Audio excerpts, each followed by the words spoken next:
Alright, Lawrence, how are you? I'm good, thanks. How are you? I'm good, thank you very much. So I was watching you do like a bit of work there, you putting the graft in? Yeah, good session there, a little bit of graft. Most of the hard work's done at this stage in the camp, but just open the lungs up there today. Yeah, so you got, is it 9 days to go now, isn't it? 9 days, yeah. Not that long, but like I say, all the hard work's kind of been done at this stage. We're just kind of keeping the tools nice and sharp, really. Yeah, and how's your weight going? Good, yeah, it's slowly coming down. Everything's kind of on target, you know what I mean, so it's good. Yeah. So you were supposed to fight on the MTK show, you pulled out because of this fight. Yeah, it was a little bit too close, and obviously got a good relationship with MTK, so we kind of spoke with them and kind of explained it was for a British title eliminator. So we just kind of thought, with that being a slightly bigger fight, with it being an eliminator, well, not a slightly bigger fight, a much bigger fight, we didn't want to risk any type of injury, whether it was a cut, hand injuries, or anything like that. For it was only 3 weeks time, 3 weeks later from that date, so I thought it was better to pull out on that one. Yeah, definitely. I mean, have you watched much of Ricky Summers? Yeah, I've seen a little bit of him. Just like over the years, I kind of seen him years ago when I was down in Sheffield, down with the GB team. Nice lad. But yeah, obviously he's changed a lot since I've seen him back then. That was probably a good 4 or 5 years ago, maybe longer. But yeah, I know what he's all about. Yeah. So what is it about like a boxing that really gets you up in the morning? With boxing, I think it's one of them things. It kind of gets a hold of you. When I started boxing, I never really intended on taking it this far. If I'm honest, started when I was 19, a little bit late, and kind of the minute I walked in the gym and kind of I was training with some Cuban coaches, and they just made us fall in love with it. Basically, I just love the art of hit and don't be hit. I never look back really. I can't really put a finger on it, but I just love it. Yeah. Yeah. So was you into like a football and that as a lad? I loved all sports. Yeah, I was into all sports in school, whether it was athletics, football, basketball. I enjoyed all sports, and I think probably helped me coming into boxing and having that natural fitness, and a lot of skills are kind of transferable. Most people I know who are good at any particular sport are generally good at most sports, really. Yeah. So what is it about, like, so you're gonna be like a fight in Ricky Summers. Yeah. All going well there. That's like a preliminary step toward the British title, which has been vacated by Joshua Boazzi. Yeah. And as far as I know, I could be wrong, I think it's going to be Cody Davis versus Craig Richards. Yeah. And then I'm presuming that the winner of that fight will fight the winner of you and... To be honest, boxing things don't always go to plan, so all I know this is eliminator, and obviously that's one step closer to the British title, so at this point in time I'm just concentrating on Ricky Summers on the 19th of October, but yeah, it certainly puts me in a good position when I come through that and win, so I'm just looking forward to getting the win and seeing where it takes us. So is it important to be fighting on like the likes of Sky Sports and that? Because I know up here in the Northeast, profile isn't as high as maybe it could be. Yeah. So like the opportunities to come up and fight on like the Sky Sports or a BT Sport, because are you with, who's your manager? I'm managed by Steve Wraith. Okay, yeah. So yeah, obviously getting an opportunity to fight on Matchroom show is great exposure, because obviously, like you said, the exposure in the Northeast isn't as good as it maybe is down south, but so yeah, it gives you that wider audience and gets people to have a look at you and see what you like and help create your fan base, and it's massive really, because although the small shows are great for your local fans and stuff, it's all about creating that bigger audience and kind of getting your name out there, so that for these Matchroom and these bigger promoters will look at you and take notice really. I know that you guys here in the Northeast, you all support each other, even if you're not from like the same gym. It's like a like a Tommy Ward, you've got like a Lewis Ritson, and you guys always you seem to be supporting each other a lot. I think it's the respect in boxing generally, you know what I mean? When you've got people in your area, you kind of all want everyone to do well, because if they're doing well, it's going to bring the boxing to the Northeast. Like with Lewis Ritson doing so well, he's essentially brought the Matchroom up here for the big shows, so it benefits us to kind of support each other and all kind of help each other out, you know what I mean? Yeah. So obviously a good performance, whether it's stoppage or points, however. So British title is obviously the one that you're wanting next.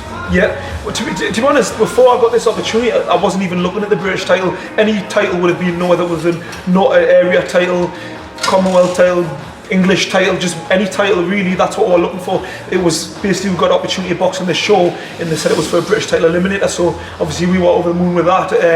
But I wasn't actually. I was just looking for any sort of belt, to be honest. So I'm happy where I'm at now. So it's all about legacy right now, isn't it? Yeah, I mean, to be honest, I don't look too far ahead. Like I say, one step at a time. You know what I mean? I'm kind of just at the point of looking at titles, and obviously the aim is always to go as far as you can go in the sport. But right now, like I say, I'm concentrating on this eliminator and see where I go from there. We were speaking earlier about the light heavyweight division as a whole, that over like the last 3, maybe 4 years, it's really come alive. That it's a fantastic time to be a part of the light heavyweight division, especially here, like domestically. Yeah, it's like the last, I'd say, good 3-4 years. There's the light heavyweight division there's people seem to come out of the woodworks. There's 5-6 years ago there wasn't loads of light heavies, whereas now they've all kind of come up at the same time, and we're all at that same sort of domestic level, which is great. It's great for me because it creates the big fights, you know.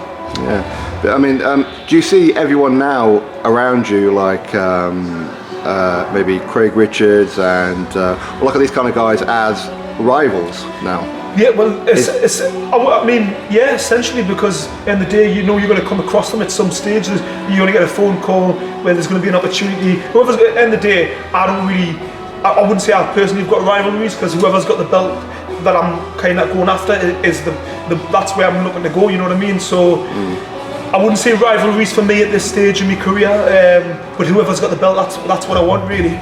Okay, so ideally then you're looking to go through the gears to like British, Commonwealth, European, and then start looking at the mega fights out there. Yeah, that's it. Obviously, like I say, at this stage of my career, I'm not looking too far ahead, but I'm looking to work my way up, and I've been boxing pro like a year and a half now, so I'm kind of at that stage where I am ready to push on. I've kind of had my apprenticeship, and I'm ready to take things to the next step. Yeah. Do you get like much advice from other light heavyweights, or I mean, do you know many of them? No, to be honest, not. I do kind of know of different light heavyweights, but I don't really speak with them. You know what I mean? So in terms of advice, I mean, I've been around boxing long enough to know how it works. Not necessarily light heavyweights. I've other pro boxers around the country I've spoke with over my career. Even right from when I was with GB, I was Carl Froch. He was down Sheffield training with the lads, obviously trained by Rob McCracken, so we always got good advice off the likes of him. But yeah, I've kind of been around boxing long enough to know how it works, and I've always took that advice on board. So yeah, it's good. And what about like world level kind of like fighters? Who is it that you look at and think, you know what, I wouldn't mind having a fight with that guy one day? Again, I know I'm probably repeating myself, but I haven't really looked at that far, because there's no good looking at that stage when you're not there yet. You know what I mean? You've got to concentrate what's in front of you, because that's when boxers often end up kind of getting beat or whatever. They're starting to look past their opponents. You know what I mean? I just concentrate on what's in front of us. Okay, so I mean, with like say for example, like a Sergey Kovalev. Yeah. Like he's going to be taking on Canelo. Yeah. How do you see like that kind of fight? Because obviously you know about making the weight and all that kind of thing, but with like Canelo was once 147 and now he's... Yeah, I mean, I love Canelo. I think he's a great fighter, and I think for getting the weight, he can punch, he's got skills, he can move, he's kind of got everything really. Obviously Kovalev's at a slightly later stage in his career, whereas Canelo's probably at the peak of his career. I'm not saying Kovalev's on the slide, but he's certainly probably better days are behind him, so there's lots of different factors. I think it's possible Canelo could beat him, you know, but at the same time, Kovalev can punch. He's got that puncher's chance. You know what I mean? I wouldn't even say puncher's chance. It's probably the wrong word.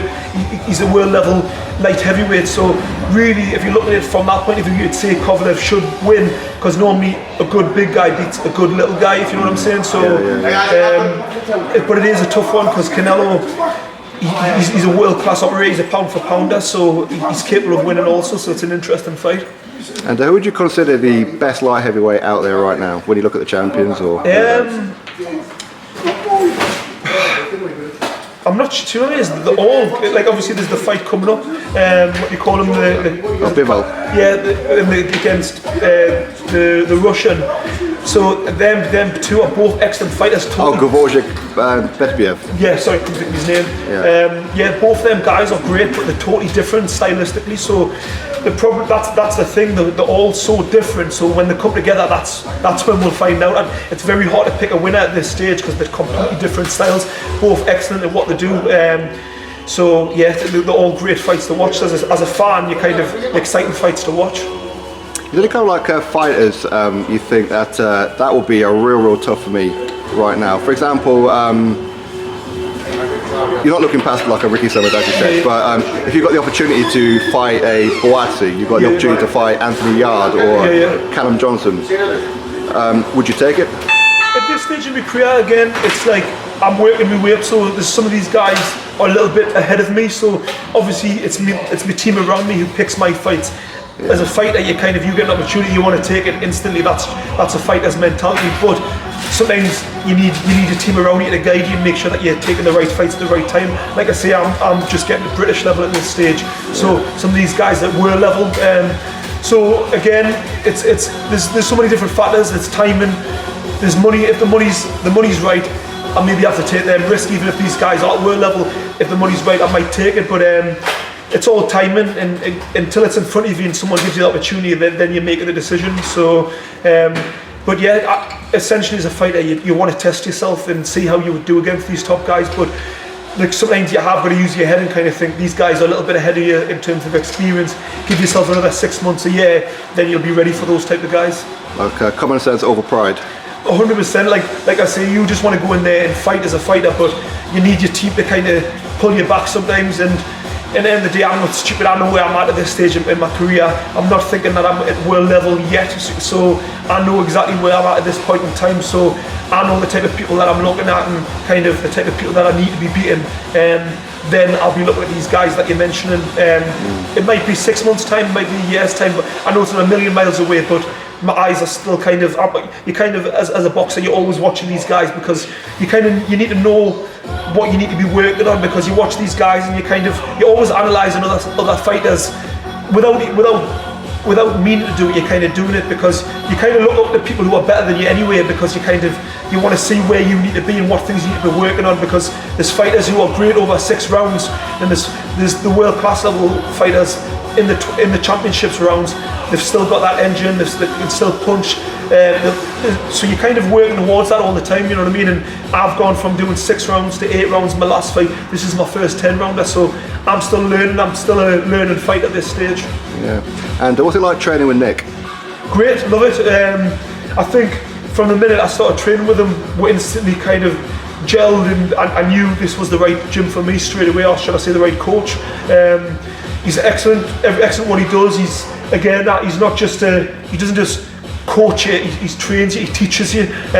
So we're working on things all the time, and for me, I think anybody can get you up in the gym and make you work hard, but it's the technical side of things that'll take you to the top. No. So it's good. I totally agree with you. So this fight night on Sky Sports October 19th at the is it the Utilita, or what's it called now? The Metro Arena. Is it Metro Radio now? Yeah. Still, is it? Okay. So when you look up and down the card there, is there any kind of like fight that you think, oh, I really want to watch that one?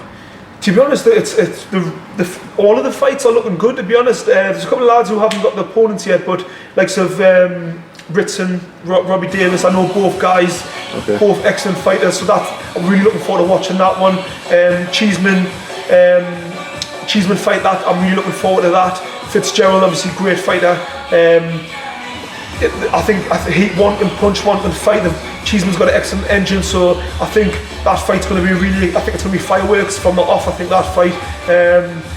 But all the fights are starting to stack up now, looking good. But I'd say them two are the main fights that I'm kind of looking at. And Joe, he's going to be taking on a pretty decent opponent. Good 18 step and 5. for him. Yeah, and I think it's one of them we don't know too much about him. He's got a good record, but so it's kind of, he needs to be on his A game, you know what I mean? Expect anything, because I think he's fought a lot in his home country, the guy. So we don't know how good he is at this point in time. So Joe needs to be on his A game.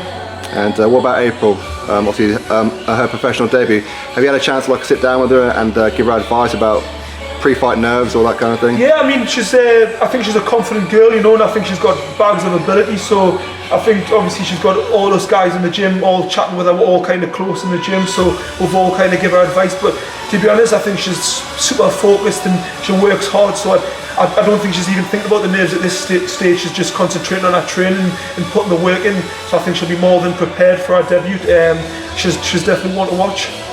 Well, I mean, this is a gym. When you look at all the fighters in here, every single one of you guys are undefeated. Yeah, we're all hungry fighters. I only realised the other day. Yeah, well, I think we've all got the same goals. We're all kind of fighters working our way up. So we're all kind of rubbing off each other, and as they say, steel sharpens steel. So I think it's all benefit each other at this point in time, and I think because we're close as well, we don't just train in the same gym, we're actually all friends, so we're all kind of pushing each other on, driving each other, so it's good atmosphere in the gym. Okay, fantastic. So what I'll do then, so I should be seeing you on the night anyway. Yeah. All going well, of course. And I'll come see you and get your immediate reaction to after the fight. Excellent, look forward to it. Yeah. All right, buddy, thanks very much. Thank you, cheers.